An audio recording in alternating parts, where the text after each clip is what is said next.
Welcome everyone as we prepare for Shabbos Parashat Shelach. The Parsha is dominated by the beginning of the Parsha of the whole story of the Meraglim. People also like to talk about the Kurjation, the person that collected the sticks on Shabbos.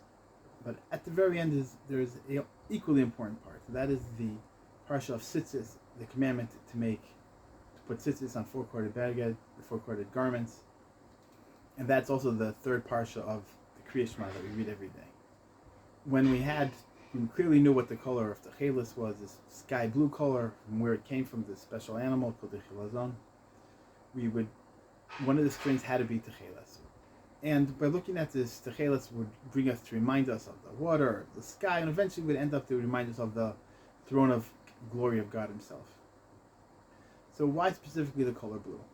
The main trick of the Yetzer Hara, specifically in the area of illicit and inappropriate relationships, physical, sexual relationships, is that it gets you excited, it gets you pumped up, it gets you really, really worked up, it gets you, like we say in Yiddish, fakach, it gets you cooking.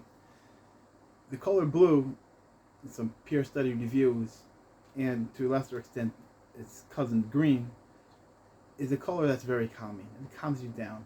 And color has great effects. That different colors do different things.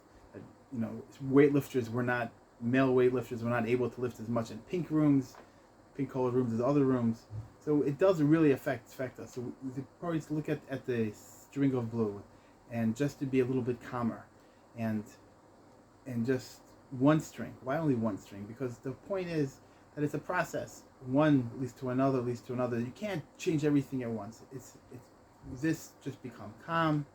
Don't get so excited. Think about what's going on.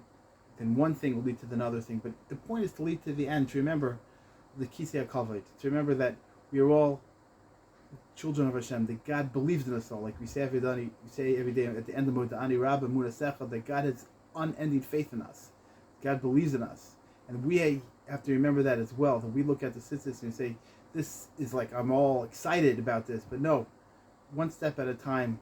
I'm going to do this journey to remember who I really am. I'm really the son, the daughter of the Almighty himself. And he says, I believe in you.